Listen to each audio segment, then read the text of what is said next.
All right, great. Well, welcome everyone to our KoKo Summer Workshop Parent Information Session. I'm Christy Hodgkins. I'm the Education Director at KoKo NYC. And I'm Monica Wührer. I'm the Artistic Director of KoKo NYC and Open Source Gallery and the founder. Great. So we're really happy to have you tonight. Let's go to the first slide. Oops, this is the second one. No, sorry, this is it. We're very low tech at KoKo. I think most of you know that, so bear with us. So first of all, just to go over the agenda for today, for this meeting with all of you, we're going to start by talking about our mission and core values, what they are and how they show up in our summer workshops. Then we're going to talk about Camp KoKo, which is our workshop for 5, 6, and 7-year-olds. Talk through the details and the daily schedule. We're going to do the same for SoapBox workshop, which is for 8 to 14-year-olds. The age range varies by week. We're going to talk with you about our health and safety practices at our summer workshop, what we do to support all kids. We'll talk very briefly about our extended day program. We're going to give you at the end your contacts for questions or concerns when your kid is with us in the summer or before.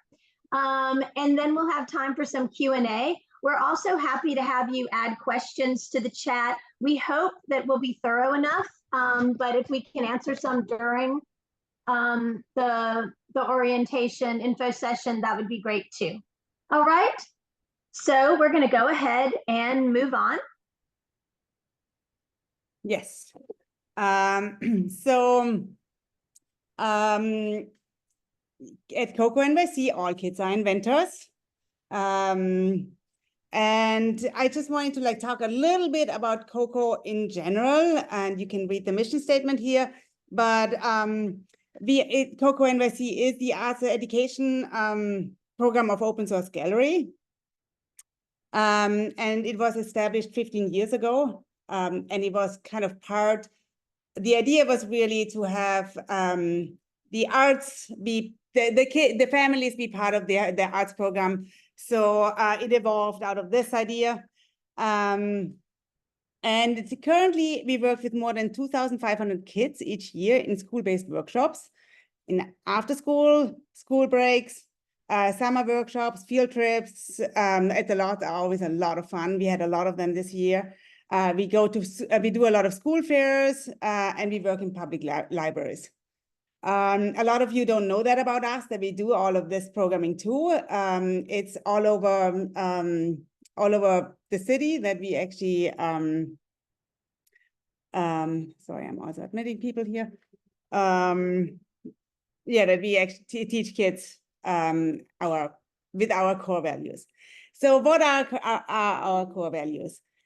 One is we trust kids. Our core values are really everywhere we go, be it in the schools or at the KoKo lot. We value them. That's really our guidance, basically. So we trust kids is something that where we believe that the kids really own the creative process. When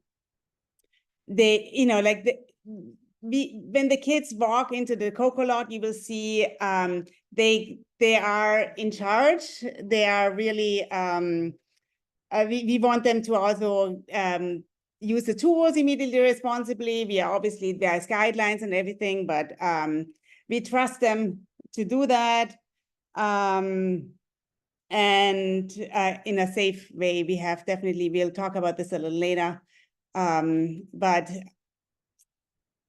it's one of our big core values. The other one is trash is treasure. You all know that we actually only work with reclaimed materials, and the only thing that we buy are tools, masking tape, and we buy that a lot. And screws, basically. But so we want you also to understand that for us, trash has obviously it's important in many ways. One way is that we really see how creative it is to use these materials. We really see how the kids can see these pieces and create something unique, which I think is really, really important.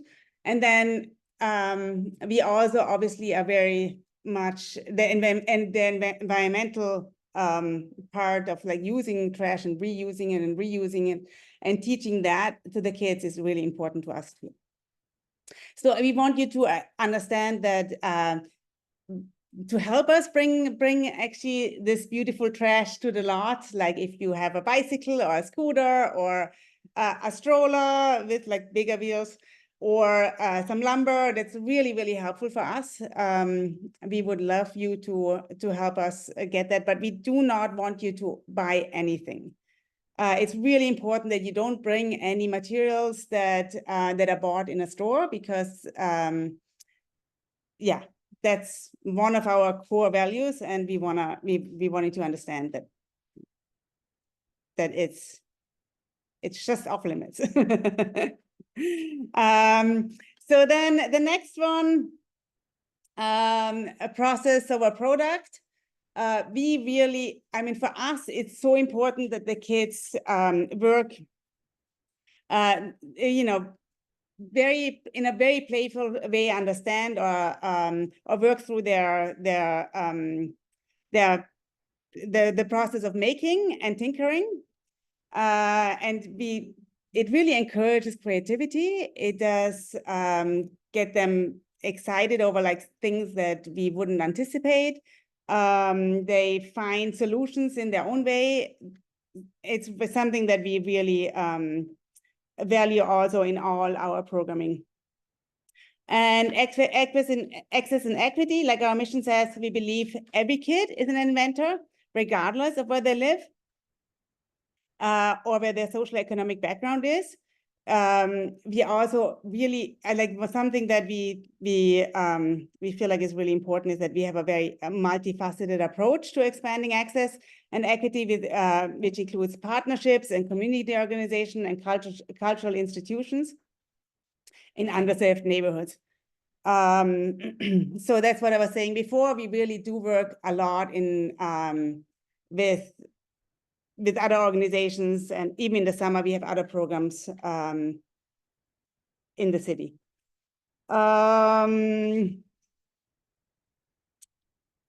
Yeah, so I would just add to that we also do tiered tuition assistance for our workshops. We offer a lot of free events at school fairs, and we also do targeted programming for girls who are historically underrepresented in STEM. Thank you, Monica. Can we go to the next slide? Yes. Great. So I want to just talk about some overall summer workshop details. For those of you who don't know, the KoKo summer workshops happen at our lot, which is at 440 19th Street. That's between 8th Avenue and Prospect Park West here in Brooklyn. We are outdoors all day long, in all weather except thunder and lightning, which I'm going to talk later on about what our severe weather protocols are.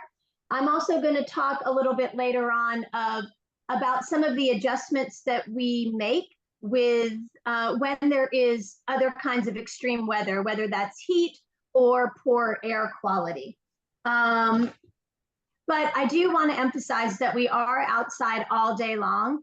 And so you'll see when you come to the lot, we're very lucky because there is a lot of shade there.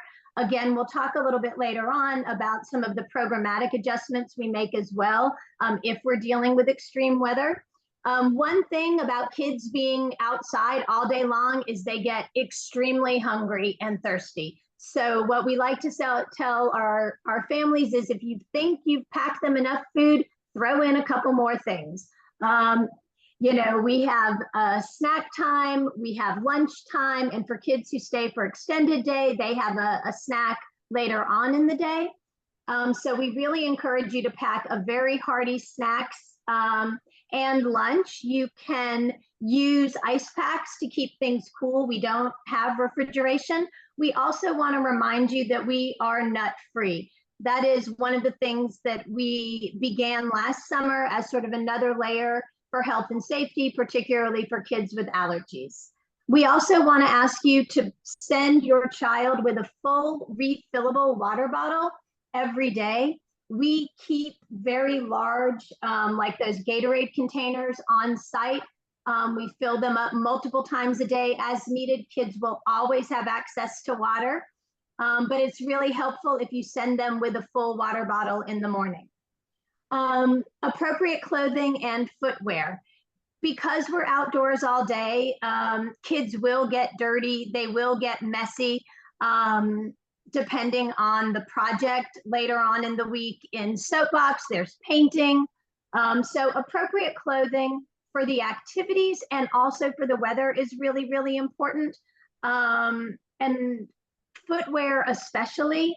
We need all kids to come to our summer workshops wearing sturdy closed-toed shoes, and we absolutely cannot have kids on site at the lot with Tevas, with Keens, with Natives, or with Crocs. They're just not sturdy enough for building and working at the lot. We want to let you know that we have professionally maintained porta potties at the lot for the kids and the staff to use. They are cleaned once a week. They have hand sanitizer in them. We have extra hand sanitizer. But we do want you to know up front in case it's something that you need to talk with your kid about ahead of time. We found out in previous summers, some kids might have an aversion to a porta potty. That's really the way that they'll need to be able to use the bathroom at the lot. When we go to the playground, there is a regular normal bathroom there. The last thing that I want to let you know is that you're going to be getting some emails from us via Sawyer, the messaging system in Sawyer, which is where you registered for our summer workshop. Sometimes I think they could go to a spam folder, so if you can adjust your settings, that would be great. In the week preceding your kids' participation in the summer workshop, you'll be getting a pre-workshop email from us, which will give you a lot of the info here, but much more succinctly, what you should pack, reminders, and things like that. During the week that your kid is with us, you will get an email from us midweek to let you know how things are going and also tell you about some things that are happening at the end of the week. And then after your kids participated with us, we'll send you a post-workshop message with some pictures and also a survey. So we just want you to be on the lookout for those things. Thanks, Monica. We can go to the next slide. Oops, go back. About Camp KoKo, which, like I said, is our workshop for 5, 6, and 7-year-olds.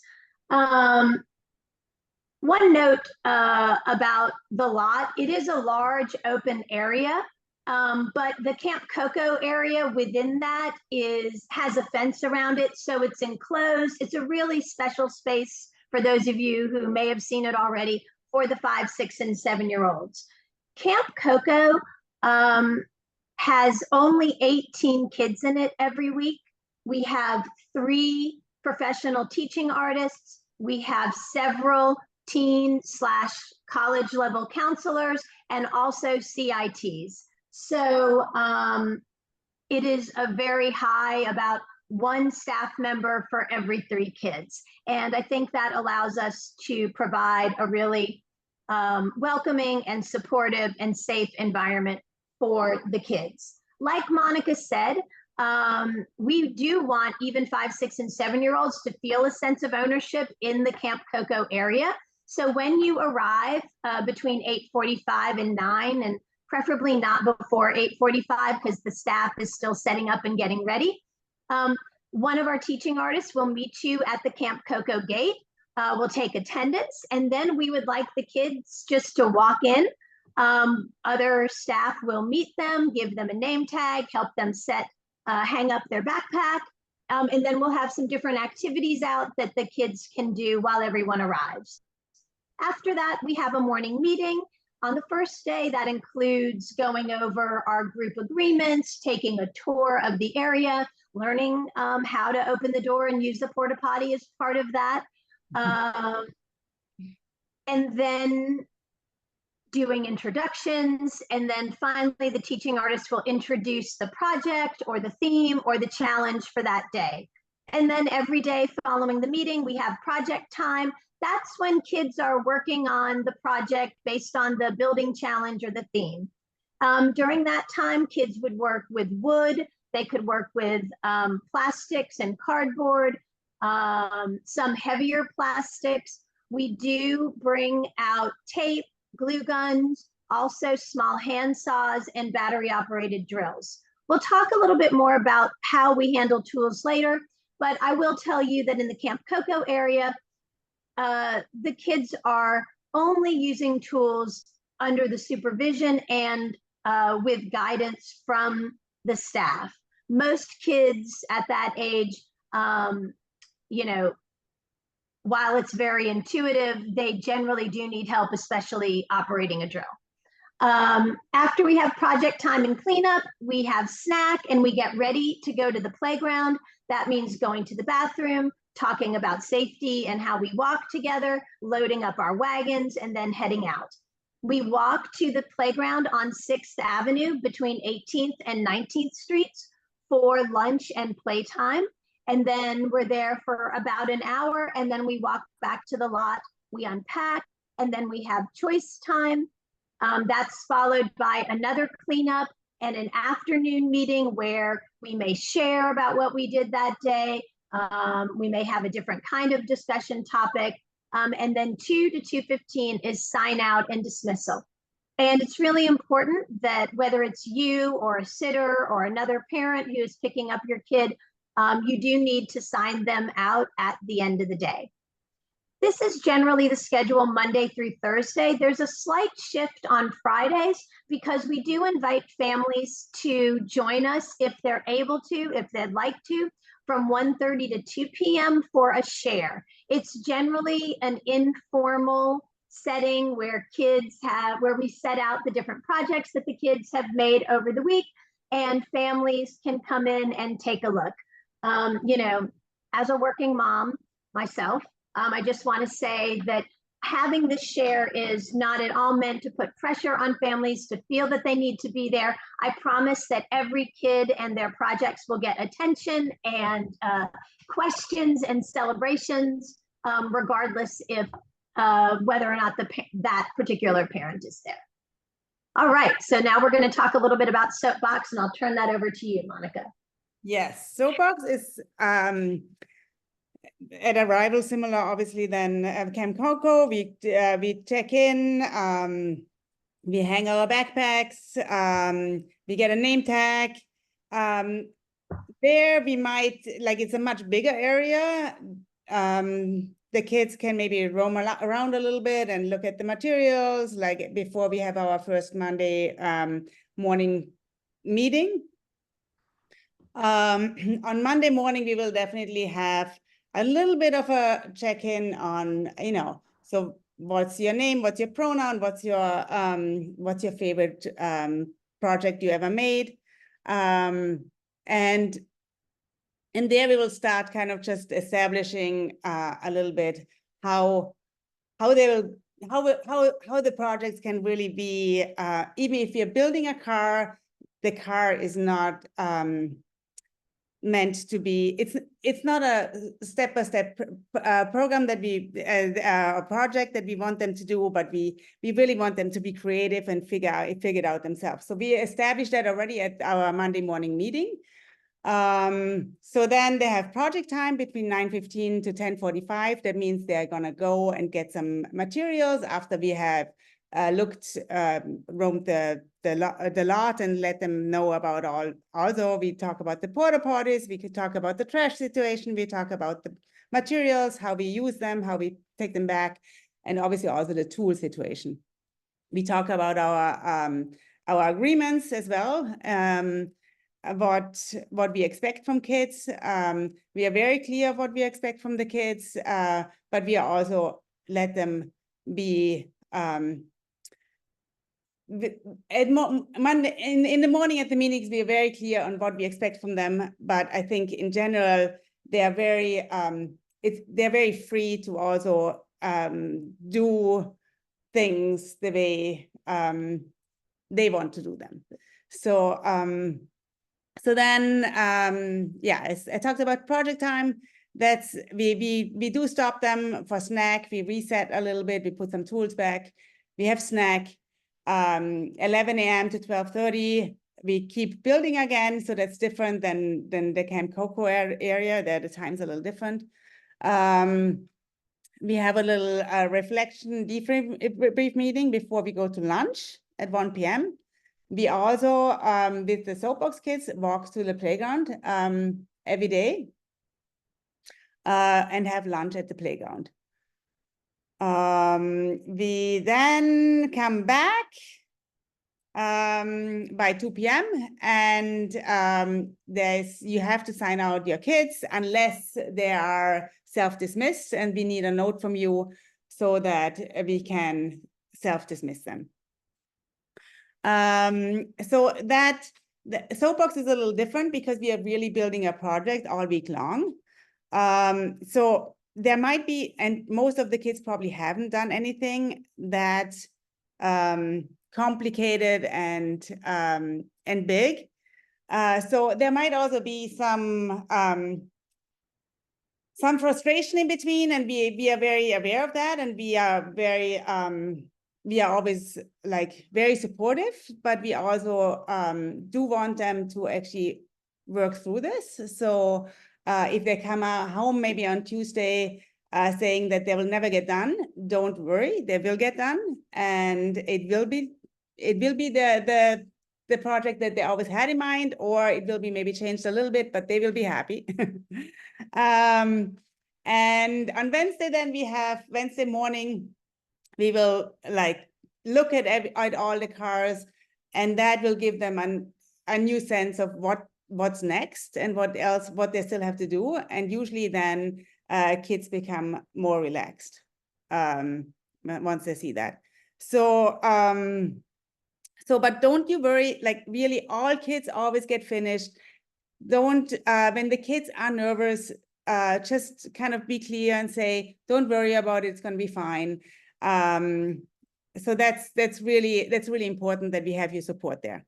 And on Friday, the schedule is a little different. So there is a mini derby, and that's at 1 p.m. So we will have lunch at the lot, and we will have the snack a little earlier. You are invited for the mini derby. It's going to be on 20th Street, right next to the lot between 8th Avenue and Prospect Park West. And they will test their cars there. It's going to be kind of like a little one-by-one celebration of them riding their car. And there will also be, afterwards, we will have these trophies that the kids made before.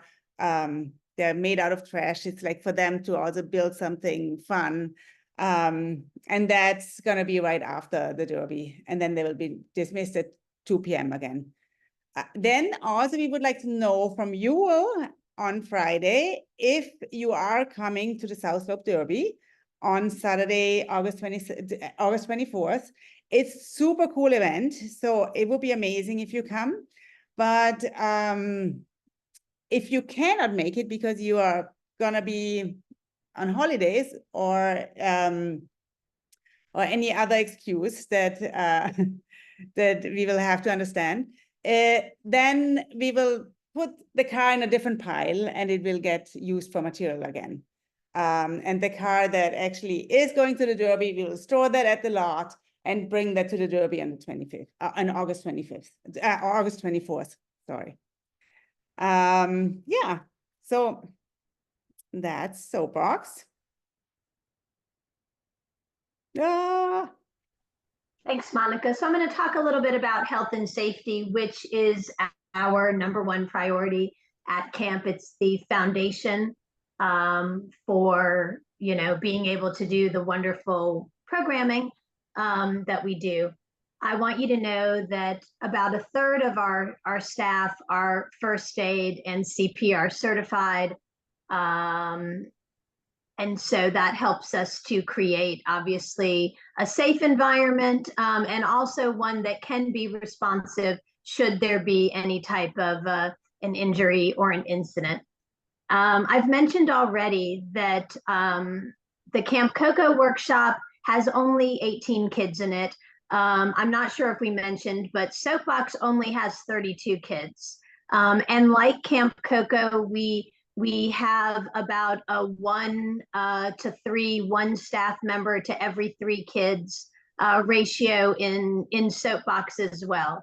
And so, between having a very relatively small workshop sizes and then a very high staff to kid ratio, that really allows us to have the level of supervision that is needed when you're working with tools, when you have kids who are outdoors all day long, and also the kind of guidance and need to be overseeing activities and also to be responsive to social emotional needs, which we're going to talk about in a following slide. I've mentioned already, we are nut free. That is something that's added a layer of safety for kids who have allergies. We like to say we want kids to share everything at KoKo except the food they bring with them. And we really do talk to them about that. I want to share a little bit about our medication policy, which has been on our website and is part of our registration information, so it shouldn't be new. We do want you to let us know if your child will have medication with them at our workshop, and that the only medication that kids can have must be self-administered, and that includes EpiPens. And for families who may be with us tonight who have a child with an EpiPen, we understand that in a significant emergency, it may be that a child cannot self-administer. What we want you to know is that our practice in that situation and with any other type of more significant emergency is to call 911 right away. One thing I want to mention before moving on is that, hearkening back to the registration, you may recall that as part of the registration, we ask you to share with us any allergies that your child has, any medical or health conditions that we should be aware of. If you did not have a chance to do that in the registration process in Sawyer,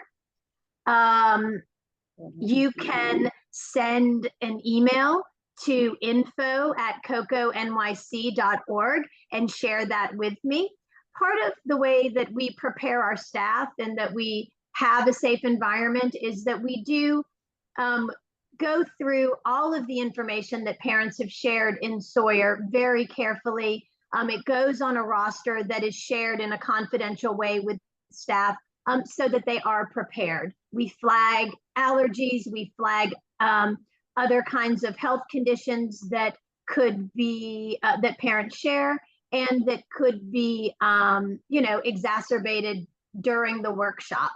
Asthma is one of them. So I do want to ask that if you haven't shared something or you have something new since you registered, that you please do share it with us. On to sunscreen and bug spray. We are outdoors all day long. We would really appreciate it if your kid comes to the summer workshop with sunscreen and already applied and bug spray, or maybe those new cool stickers that kids have been wearing to repel bugs.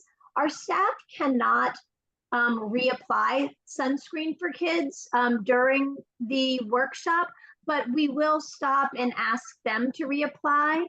And I promise I'm not getting a kickback, but a parent did share a really cool roll-on kind of sunscreen that we saw last summer that even 5 and 6 and 7-year-olds could use. So if you can send them with those things, we will help them. We won't do it for them, but we will have space. We will remind them. We've talked a little bit already about working with tools, but I would like to talk a little bit more. First of all, whether it's Camp KoKo or SoapBox, we establish very clear rules with the kids about using tools. We communicate to them that tools are not toys. And if they are not using the tools in the safe and appropriate manner that they're meant to be used, they'll take a break from the tool. We, depending on, what we may see a kid do, for example, walking quickly or jogging with a handsaw, we'll stop them, we'll remind them that they need to walk, we'll let them go on their way. Sometimes more serious things, even if it's the first time, you take a break from the tool for the rest of the day. That is a really powerful message. Certainly in SoapBox, kids do not want to have to put a car together with masking tape. So they really, really tend to follow the rules. And as we've established, we have a lot of staff there who are there to support and to guide. Another thing that we have experienced in our 15 years of KoKo is that kids intuitively know how to use the tools. It's especially true for the handsaw, but we see it with the drills as well. And so we do build on that with them, and we create a safe environment and a supportive one for them to be able to use the tools. Access and use does differ by age. So in Camp KoKo, we have a tool table that is always has at least one staff person stationed there. We have a limited number of tools, maybe several hand saws and a couple drills that kids can use with guidance and with supervision. In SoapBox, it's a little bit different. In SoapBox, kids can freely use the hand saws and the drills, again, under supervision and guidance, but they can, and you'll see this when you come to the lot, kids are working generally in pairs or small groups, some kids by themselves on their cars all over the lot. And there are staff who are all over there working with them. But kids can take those and walk to where they're working. There are sometimes other tools there, like sanders or jigsaws or angle grinders. We have some kids who've been at SoapBox for many, many years, and they know how to use a sander, and with permission and supervision are allowed to do that. Other tools kids use more rarely, but may use together with a counselor or with a teaching artist, and they don't have free access to those tools on their own.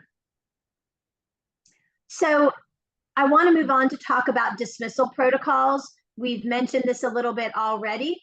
Parents and caregivers do not need to sign their kids in when they drop them off in the morning, but we do need you to sign your kids out in the afternoon. And generally, we will have one teaching artist who has a clipboard who, it may take a minute or two as kids are all getting signed out, but we really ask for your patience.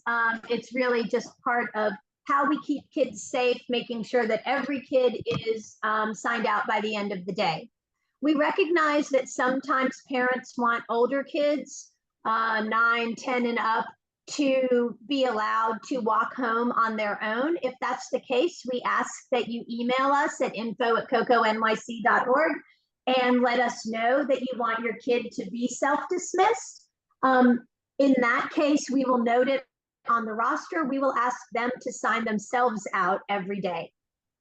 The last thing that I want to talk about is severe weather protocols and adjustments. I've shared already that we work outside in all weather conditions, including rain, but not thunderstorms and lightning. In the past couple years, we have seen more severe weather, and so we have evolved in how we work and how we adjust so that we can have a safe environment, but still keep going with our programming. So I've mentioned already that we do review all of the health information that you share with us. As it relates to severe weather, we certainly keep an eye out for medical and health conditions. Asthma is one of them I've shared already that can be exacerbated by, for example, extreme heat. So we do, or even poor air quality. So again, if you haven't updated that information, please do. We also actively receive emergency weather alerts. We check airnow.gov for updates on air quality. We follow guidance from the New York State Department of Environmental Conservation. We monitor all kids closely throughout the day, and we adjust our workshop activities in a variety of ways as needed. So if we're talking about extreme heat, we schedule regular water breaks, and we monitor kids for signs of heat exhaustion. That's part of what we train all of our staff on, not just those who get first aid and CPR certified. We encourage the kids to do their projects and their building in the shade, or we also set up tents to minimize sun exposure. We offer water play at the lot, and we encourage it at the playground on very hot days. There have been days where there have been heat advisories that we have made the decision to stay at the lot for lunch and playtime instead of walking to the playground, to both minimize physical exertion and also to keep the kids in the shade. We also offer low exertion activities during playtime. So instead of running around on a day when there's excessive heat, we may do, building projects with cardboard and plastic recyclables, read alouds, board games, things like that.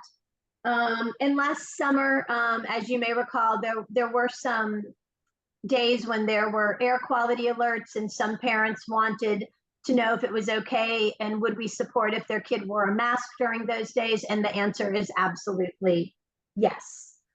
I want to say that in addition to these kinds of adjustments, while we hope we don't have to make other adjustments, I did want to share with you other kinds of things that we may have to do depending on the weather. And I think these are most applicable to thunderstorms. We do have off-site locations that we take the kids to when it is thunderstorming and lightning, because we do not stay on the lot for that. Last summer, we did have to delay the start of the summer workshops on one day by 1 hour to let a thunderstorm work its way through. Although we've never had to do this, we may, depending on the time of a thunderstorm, have to end the workshop early. Again, we've never had to do that, but we're always managing around weather. So we wanted to let you know that. And, I think the worst case scenario for us is to have to cancel a full day. The only time that has ever happened was last year at around this time. It wasn't during the summer, but it was when we had the Canadian wildfires, and, government agencies said that it was unsafe to be outside. So again, we have evolved to be able to manage a lot of extreme weather, and we do it in a way that ensures the health and safety of the kids and also our staff. But we do want to just share with you some of the kinds of adjustments that we may have to make. And just like the emails that get sent via Sawyer before the workshop, during the workshop week when your kid is with us, and afterwards, that is how we would communicate any information that we felt we needed to about adjustments related to severe weather. Okay, thank you, Monica. All right, I'm going to talk a little bit more about what we do to support all kids. We've shared with you that we want kids to feel a sense of ownership and even to feel a sense of freedom to pursue their creative interests at the lot. I hope it's clear to you that that the way that we do that is by providing a lot of structure and supervision. We've shared with you already how our workshops are structured in terms of the staffing. We've shared with you what the schedule is. Sometimes I think when folks step on the lot the first time, it just looks like this big open area, which it is, but it's very important to us that you understand and know and feel confident that while the kids do have freedom, it is within structure, and it's not, as I like to say, a free-for-all by any means. We are very strategic in how we use our space. I've mentioned already there's a smaller separate space for Camp KoKo, which we think is appropriate developmentally for 5, 6, and 7-year-olds. There is a larger space with a little bit more to interact with for the older kids. Both sections, Camp KoKo and SoapBox, have what we call the chill zone. And that is an area where kids can go when they need a break.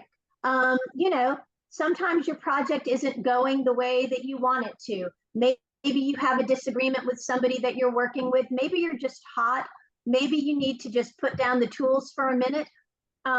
There are chill zones in both areas that are soft, that are welcoming, that have books, that have drawing materials. And, you know, we certainly encourage if you know for your own kid that, you know, having a book from home or a journal is something that could be helpful.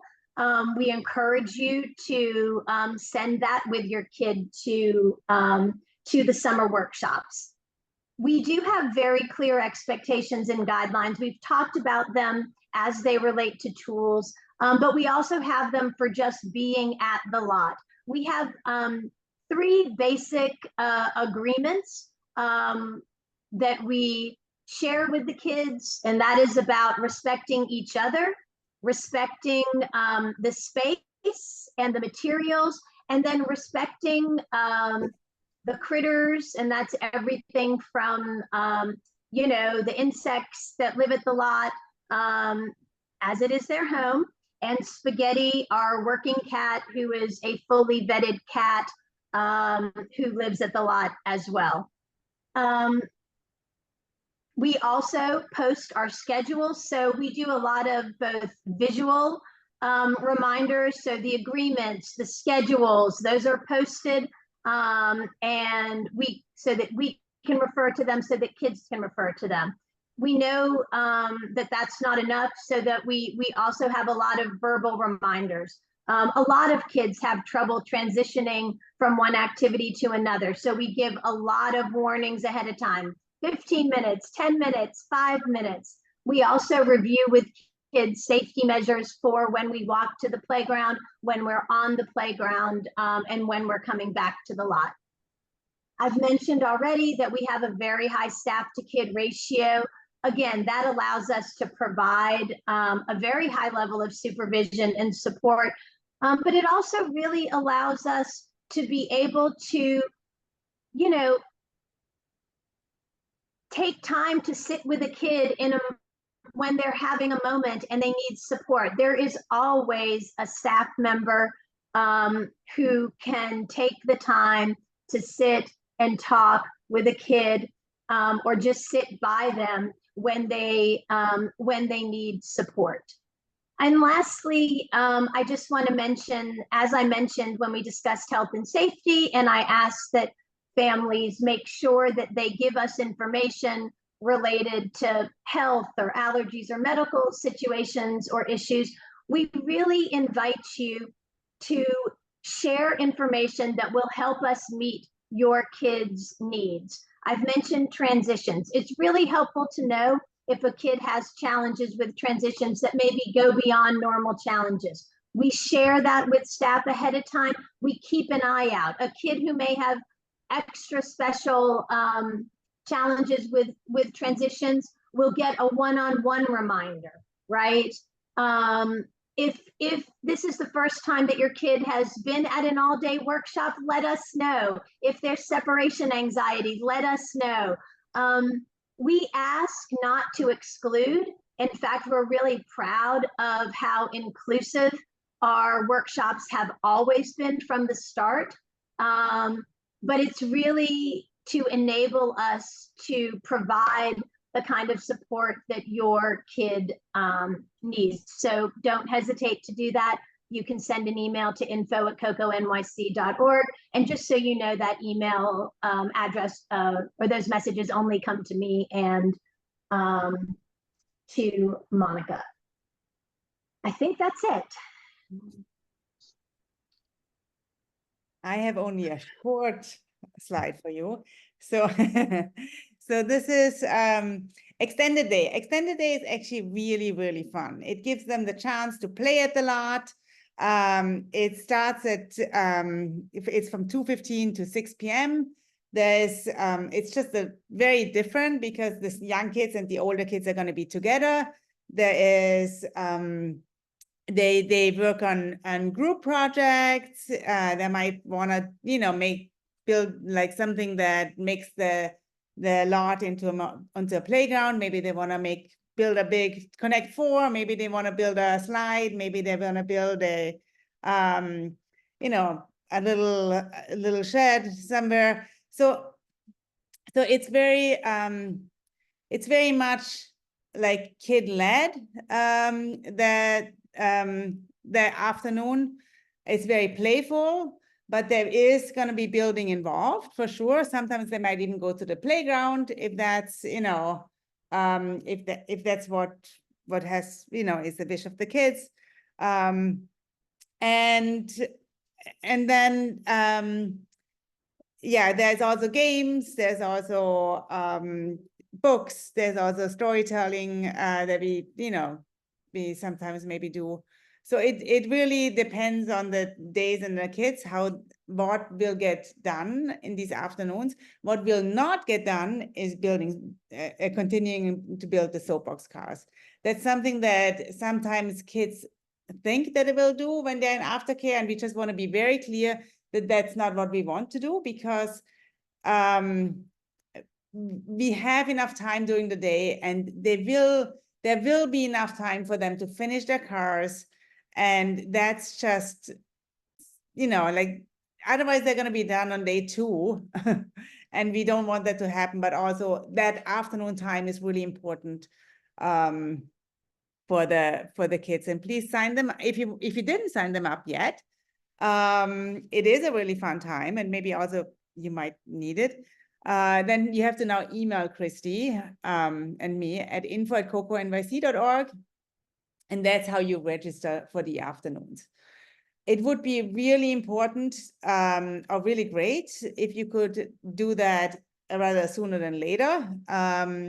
So we can really prepare for that, so we can have enough staff, so we can prepare the staff and create the rosters for it. So if you can, please let us know as soon as possible.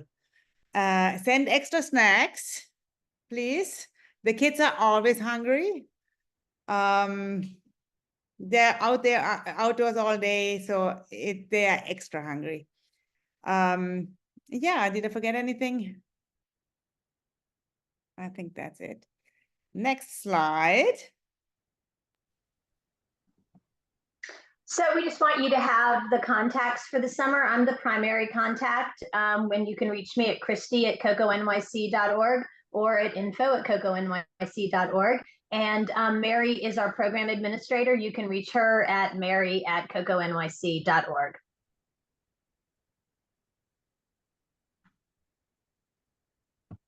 Here we are. Now, yeah, we're happy to answer any questions. We do want to just mention one more thing, which is we are actually having 2 volunteer work days at the KoKo lot.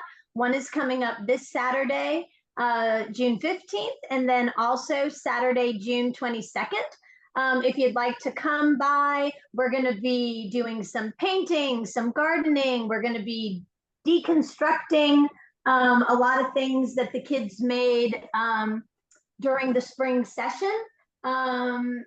Particularly, of course, we welcome folks who know us and have been to the lot before, but it could also be a great time if you're new to KoKo to come on by and let your kids see the lot before the workshops happen.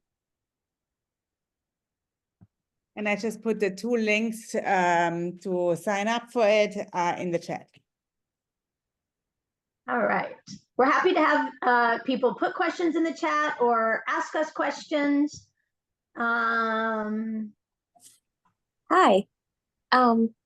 We are first timers. We have one in the Camp KoKo, a little guy, and one in the SoapBox.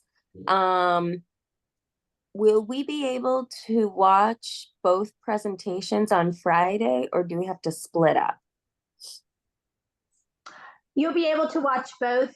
We'll just make sure that your kid in SoapBox is at the front of the line for the test drive for the mini derby. And then you will have time from there to go over to the Camp KoKo area. That happens a lot. So we have lots of siblings. Thank you. Sure.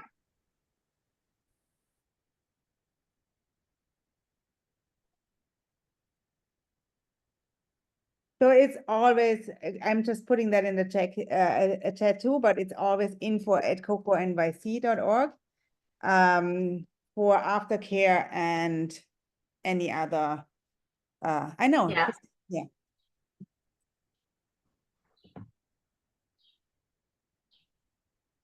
Any other questions?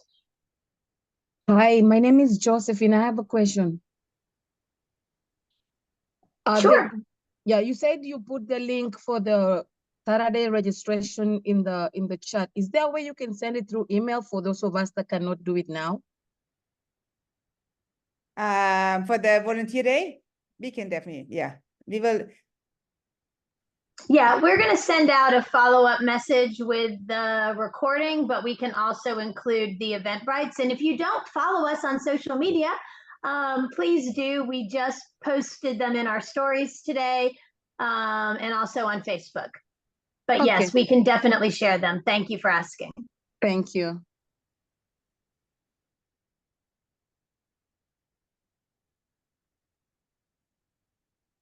Any other questions?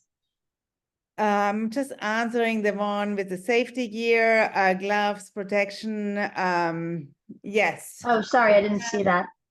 We have safety gear, we have gloves, we have also glasses that we ask them to wear, especially when they use jigsaws or anything like that in the SoapBox area.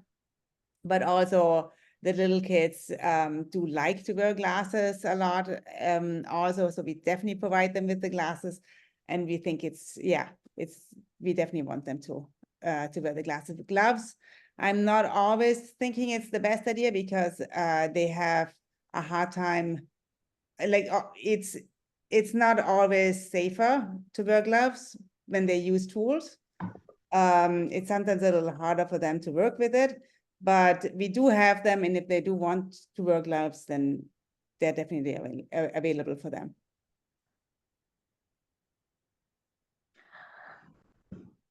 Monica, I thought for sure you would want to answer the last question. Yes, I can definitely answer that. So all SoapBox cars do get taken apart. I mean, unless you really want to take it home, but I don't know.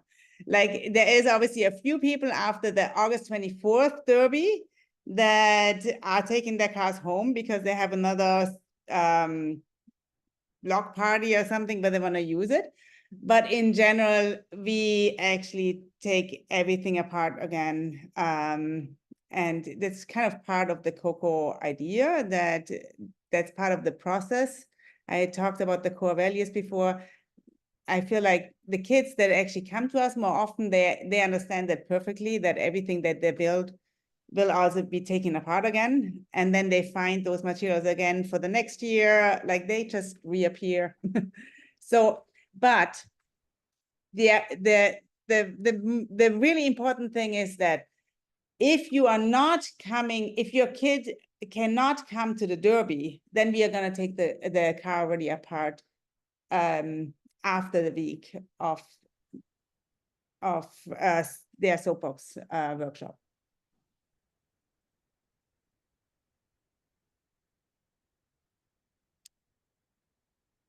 Any other questions?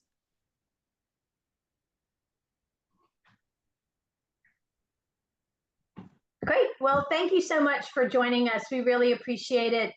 Like we said, we'll send out this recording. I mean, not that you necessarily need to hear it again, but it will go out to all the families. We will send out the links to the work days at the lot. And I do really encourage you to follow us on social media. We actually have a couple other weekend events this Sunday and also next weekend that are free and family fun. And we would love to see you.